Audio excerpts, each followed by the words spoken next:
Cumprimentamos, amados irmãos, com a santa e gloriosa paz do Senhor. É um privilégio estar com os irmãos para junto meditarmos na palavra de Deus através das lições bíblicas da escola dominical. Nesse trimestre, estamos tratando de um assunto que foi tema no primeiro trimestre de 2016, o final de todas as coisas. O comentarista da lição foi o pastor Elinaldo Renovato. E a lição de número 5 tem como tema o arrebatamento da igreja. Texto áureo: depois nós, os que ficarmos vivos, seremos arrebatados juntamente com eles nas nuvens, a encontrar com o Senhor nos ares. 1 Tessalonicenses, capítulo 4, versículo 17. Verdade prática: o arrebatamento da igreja será a completude da salvação, quando todos os salvos serão glorificados. Leitura bíblica em classe, primeira carta de Paulo aos Tessalonicenses, capítulo 4, do versículo 13 ao versículo 18. Antes de entrarmos no primeiro tópico da lição, gostaríamos de fazer algumas considerações acerca da segunda vinda de Cristo. Sabemos que a segunda vinda de Cristo dar-se-á em duas fases distintas. A primeira fase, o arrebatamento da igreja, que ocorrerá antes da grande tribulação. A segunda fase é a vinda de Jesus em glória, que ocorrerá no final da grande tribulação. Precisamos ter cuidado para não confundirmos as fases. No arrebatamento, Jesus virá para os seus. Na sua vinda em glória, Jesus virá com os seus. No arrebatamento, Jesus virá nas nuvens e nós encontraremos com o Senhor nos ares. Na sua vinda em glória, Jesus virá e descerá sobre o Monte das Oliveiras. No arrebatamento, Jesus virá secretamente para os seus. O mundo só tomará ciência quando perceber a ausência de milhares de cristãos.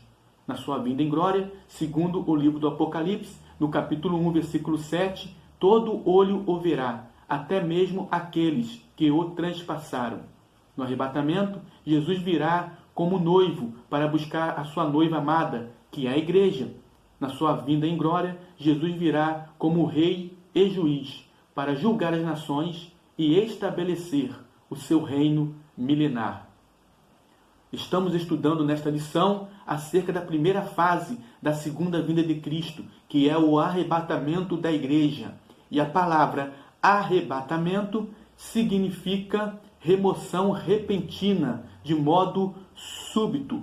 O arrebatamento da igreja é uma promessa que foi feita pelo próprio Senhor Jesus Cristo, quando deu suas últimas instruções aos discípulos antes de sua morte e ressurreição. Jesus disse, e está registrado no Evangelho segundo escreveu João, no capítulo 14, versículo 1 ao 3. Disse Jesus: não se turbe o vosso coração. Credes em Deus, crede também em mim.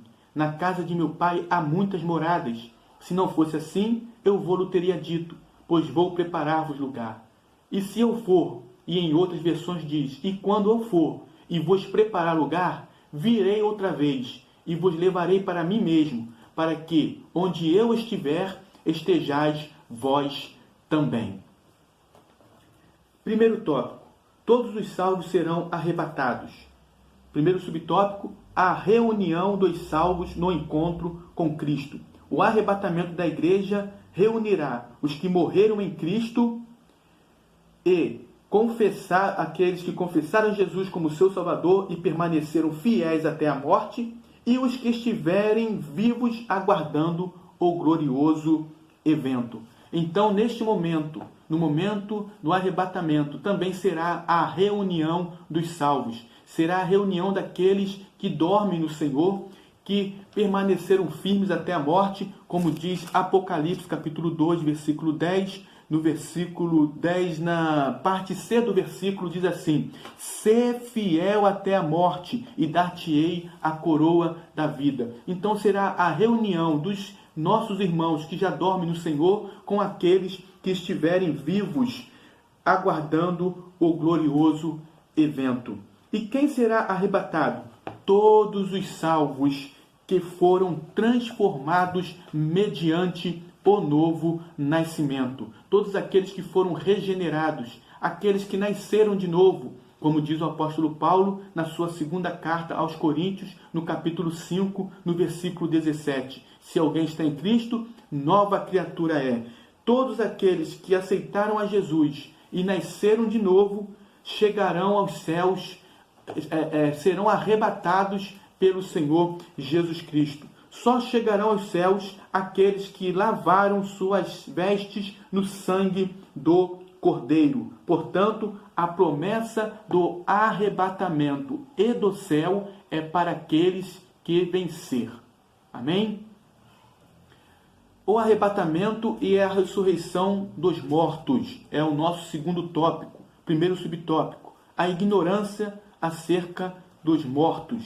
1 Tessalonicenses, capítulo 4, no versículo 13, o apóstolo Paulo diz assim: não quero, porém, irmãos, que sejais ignorantes acerca dos que já dormem, para que não vos entristeçais com os demais, que não têm esperança. Quando lemos a primeira carta de Paulo aos Tessalonicenses e também a primeira carta de Paulo aos Coríntios, nós percebemos que os crentes em Tessalônica e também os crentes que estavam em Corinto tinham dúvidas acerca daqueles que dormiam no Senhor. Erroneamente acreditavam que na volta de Jesus os que já haviam morrido não tinham mais esperança de ressuscitar. Porém, a Bíblia ela afirma, ela é enfática em dizer que todos aqueles que morreram em Cristo hão de ressuscitar quando do arrebatamento da igreja. Todos aqueles que dormem em Cristo ressuscitarão no momento em que Jesus vier buscar a sua igreja. E isso nós podemos ver ainda na carta de Paulo aos Tessalonicenses, na primeira carta, no capítulo 4, no versículo 14. Veja o que Paulo diz: porque se cremos que Jesus morreu e ressuscitou, assim também aos que em Jesus dormem, Deus os tornará a trazer com ele. E é importante ressaltarmos que os que estiverem vivos não precederão os que morrem. Os que dormem no Senhor terão precedência sobre aqueles que estarão vivos quando da vinda do Senhor Jesus. Veja o que diz no versículo 15, ainda da primeira carta de Paulo aos Tessalonicenses, capítulo 4. Dizemos-vos, pois, isto, pela palavra do Senhor, que nós, os que ficarmos vivos para a vinda do Senhor, não precederemos os que dormem. Porque o mesmo Senhor descerá do céu com alarido, e com voz de arcanjo, e com a trombeta de Deus, e os que morreram em Cristo ressuscitarão primeiro. Depois nós, os que ficarmos vivos, seremos arrebatados juntamente com eles nas nuvens a encontrar com o Senhor nos ares. E assim estaremos sempre com o Senhor.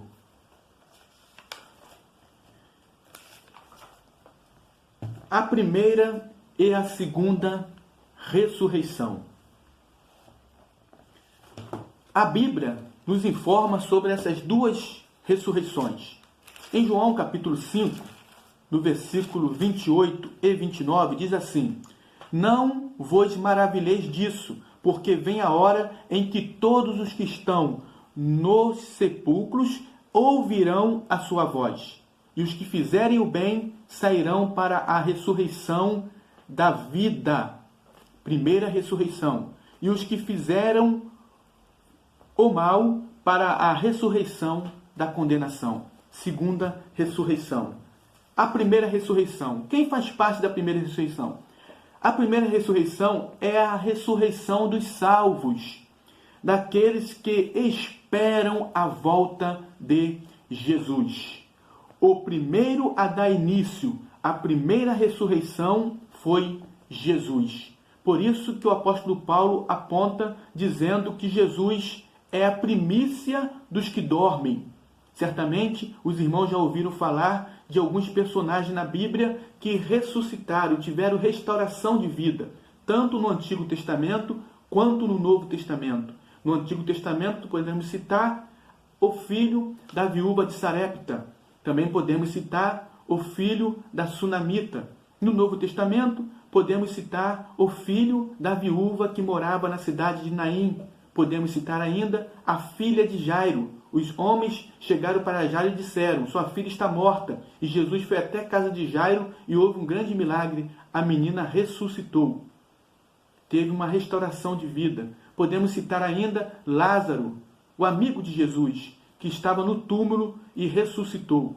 Jesus fez este grande milagre. Agora, observe bem, todos estes ressuscitaram, mas posteriormente tornaram a morrer. Por isso que Jesus é a primícia dos que dormem, porque Jesus morreu, ressuscitou para nunca mais morrer. Enquanto os outros ressuscitaram e posteriormente morreram, Jesus morreu, ressuscitou para nunca mais morrer. Por isso ser ele as primícias dos que dormem. Por isso, Jesus é o primeiro a dar início à primeira ressurreição. Ninguém reviveu vencendo a morte física definitivamente ou para sempre antes dele. Cristo é as primícias dos que dormem.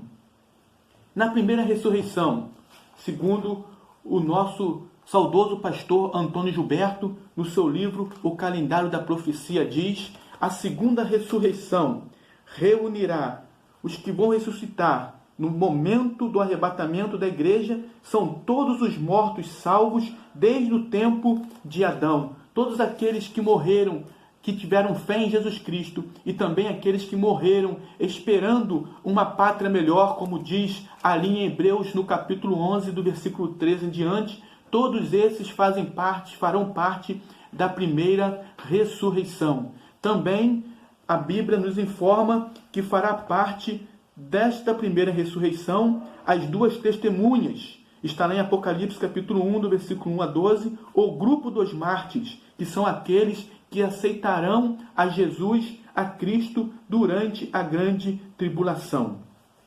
E a segunda ressurreição? A segunda ressurreição será para os ímpios após o milênio, quando eles ressuscitarão num corpo vergonhoso e ressuscitarão para receberem a sentença de condenação.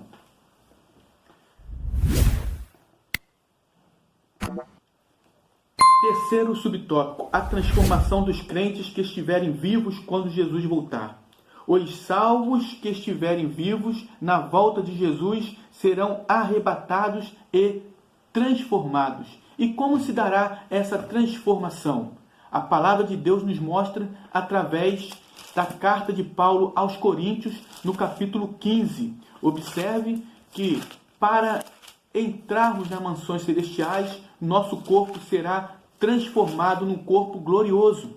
Diz aqui na primeira carta de Paulo aos Coríntios, no capítulo 15, no versículo 50, onde o apóstolo diz: e agora digo isto, irmãos, que carne e sangue não podem herdar o reino de Deus, nem a corrupção herda a incorrupção. Para que um homem chegue na Lua, ele precisa colocar uma roupa específica para poder fazer esta ação. Para que o astronauta possa chegar na Lua, ele precisa de um equipamento específico. Para entrarmos nas mansões celestiais, o nosso corpo será também um corpo glorioso. Nós teremos o nosso corpo transformado. Observe bem o que diz o apóstolo Paulo. Eis aqui vos digo um mistério. Na verdade, nem todos dormiremos, mas todos seremos transformados. No momento, num abrir e fechar de olhos, ante a última trombeta, porque a trombeta soará, e os mortos ressuscitarão incorruptíveis. Depois, nós seremos transformados. Porque convém que isto, que é corruptível, se revista da incorruptibilidade, e isto, que é mortal, se revista da imortalidade.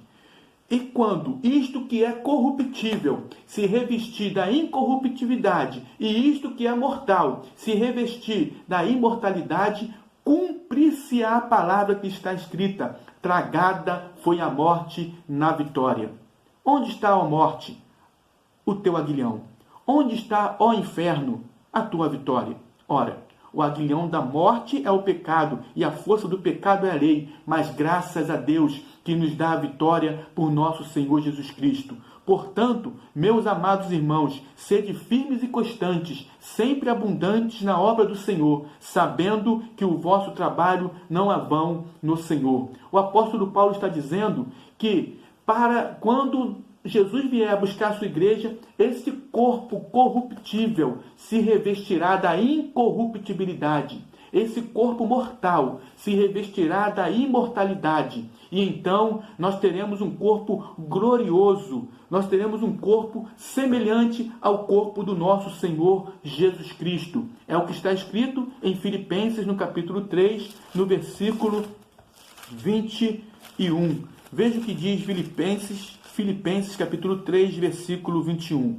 Que transformará o nosso corpo abatido para ser conforme o seu corpo glorioso, segundo o seu eficaz poder de sujeitar também a si todas as coisas. E nós vamos ler do versículo 20. Mas a nossa cidade está nos céus, donde também esperamos o Salvador, o Senhor Jesus Cristo, que transformará o nosso corpo abatido para ser conforme o seu corpo glorioso, segundo o seu eficaz poder de sujeitar também a si todas as coisas. Portanto, com os corpos glorificados, semelhantes ao de Jesus, os salvos poderão ir ao encontro do Senhor nos ares. Terceiro tópico: antes do arrebatamento e depois dele. Antes, é preciso vigilância. Como já dissemos nas aulas anteriores, todo crente deve estar preparado a cada dia, a cada instante para o arrebatamento. Pois quando a trombeta tocar, anunciando a volta de Jesus, não haverá mais tempo, um segundo sequer, para alguém se preparar. E depois do arrebatamento? Depois viveremos felizes para sempre. A igreja, a noiva do Cordeiro, há de encontrar com o seu noivo nas nuvens e viverão felizes por toda a eternidade. Aleluia! Desde o seu início, a igreja tem sofrido perseguições cruéis, infortúnios, mas em todos os embates ela saiu vitoriosa, porque o dono da igreja, o Senhor Jesus Cristo, que disse: edificarei a minha igreja e as portas do inferno não prevalecerão contra ela, ele tem dado sustentação à sua igreja e virá buscar a sua igreja. Portanto, a noiva do Senhor subirá ao encontro dele para encontrá-lo nas nuvens. Aleluia! Precisamos amar a vinda do Senhor. Precisamos estar preparados para esse lindo e grande momento.